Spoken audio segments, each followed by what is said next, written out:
അപ്പോൾ വായോ നമുക്ക് അമ്പലപ്പുഴ വരെ പോയിട്ട് വരാം. ഞാൻ ഇതുവരെ പോയിട്ടില്ല, അപ്പോൾ നമുക്ക് ഒരുമിച്ച് കാണാം. എങ്ങനെ കണ്ടാലോ? ഈ വീഡിയോ ഒക്കെ എടുത്തുകൊണ്ടെന്ന് അമ്മ അച്ഛനാണ്. എനിക്ക് പോകാൻ പറ്റിയില്ല, എനിക്ക് കോളേജ് ഉണ്ടായിരുന്നു, അതുപോലെ കുറച്ച് കാര്യങ്ങൾ ചെയ്യാനുണ്ടായിരുന്നു. അപ്പോൾ അതുകൊണ്ട് അവർ രണ്ടുപേരും മാത്രമാണ് പോയത്.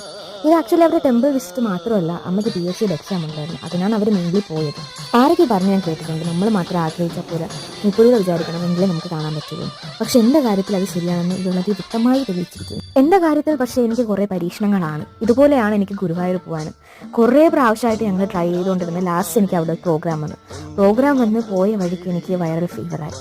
അങ്ങനെ കുറേ പ്രശ്നങ്ങളായി. പക്ഷെ ഞാൻ കയറി തൊഴുതു, പക്ഷെ ഒന്നും ഓർമ്മയില്ല. എന്തൊക്കെയോ കണ്ടു, എവിടേക്കോ പോയി, ആരൊക്കെയോ കണ്ടു. പക്ഷെ പ്രോഗ്രാമിൽ ആ സമയത്ത് എനിക്ക് ഓക്കെ ആയിരുന്നു. ഞാൻ നല്ല രീതിയിൽ പെർഫോം ചെയ്തിട്ടുണ്ടോ, അനുഗ്രഹമായിരിക്കാം, ഇനി അനുഗ്രഹിക്കാമല്ലോ അല്ലേ. അവരമ്പലത്തിൽ നിന്നപ്പോൾ തന്നെ വീട്ടിൽ നിന്ന് കോൾ വന്നു, പെട്ടെന്ന് ഇങ്ങ് പോകുന്നു, ചെറിയൊരു ആവശ്യമുണ്ട്. എത്ര പെട്ടെന്നല്ലേ നമ്മുടെ ലൈഫൊക്കെ മാറണേ. നമ്മൾ ഭയങ്കര സന്തോഷത്തിരിക്കുന്ന സമയത്ത് ചെറിയൊരു കാര്യം മതി നമ്മുടെ ലൈഫ് പെട്ടെന്ന് മാറാൻ. അപ്പോൾ അത്രയേ ഉള്ളൂ. എല്ലാവർക്കും ബൈ.